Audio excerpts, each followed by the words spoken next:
My name is Elena. I'm 26. And for most of my life, I felt like a forgotten page in someone else's story. My parents were the kind of people others admired. Sharp, polished, always on the move. People would say, "You must be so proud to have them." And I'd smile. Because that's what you do when you're the daughter of strangers who share your last name. They gave me everything, except themselves. We lived in a beautiful house with cold walls. Nannies, tutors, private schools. Every material need was met, except the one that mattered most, being seen. I learned early not to ask for hugs. I stopped drawing pictures for the fridge door. I stopped talking about my day. Because nobody was listening. At first, I tried harder. Straighter A's. Perfect behavior. Anything to earn a glance, a word, a pat on the back.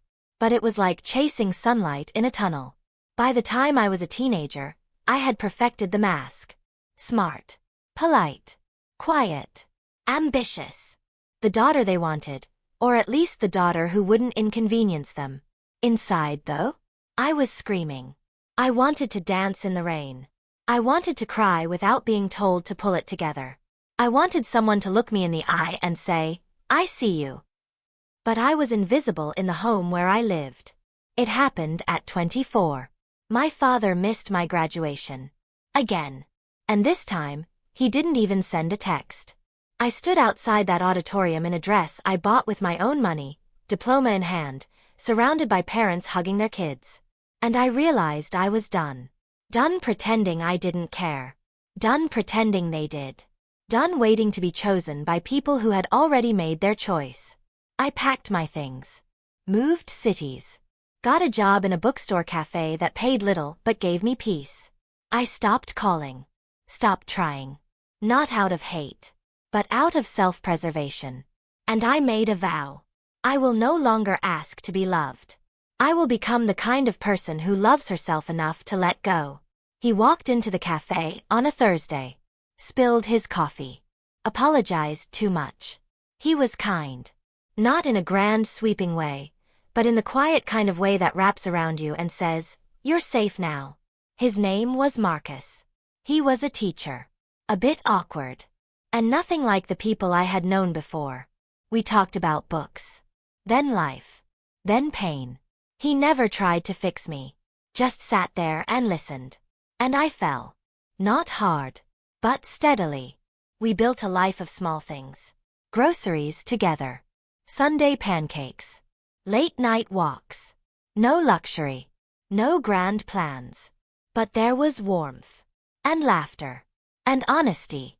And when I told him everything, the silence, the neglect, the years of waiting, he didn't flinch. He said, "You're not broken, Elena. You were just never watered." I cried harder than I ever had. At 27, we married. Not in a hall. In a garden. 5 friends. Some candles.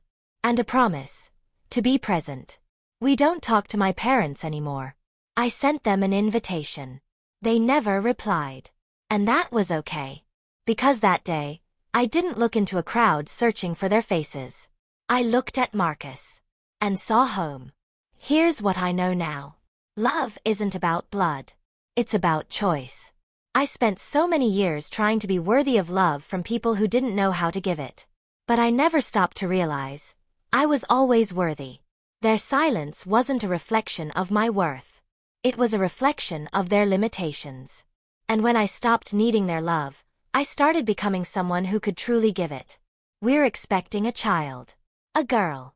And I've already promised her. She will never wonder if she matters. She will never shrink to fit into silence. She will never have to earn love. It will find her every day. And through her, I get to rewrite the story. Not erase the past, but change the ending. If you're still waiting for someone to choose you, stop. Choose yourself. Walk away from the silence. Step into the world you've always deserved. Create the love you crave. Be the home you needed. Because sometimes, family isn't something you're given. It's something you make.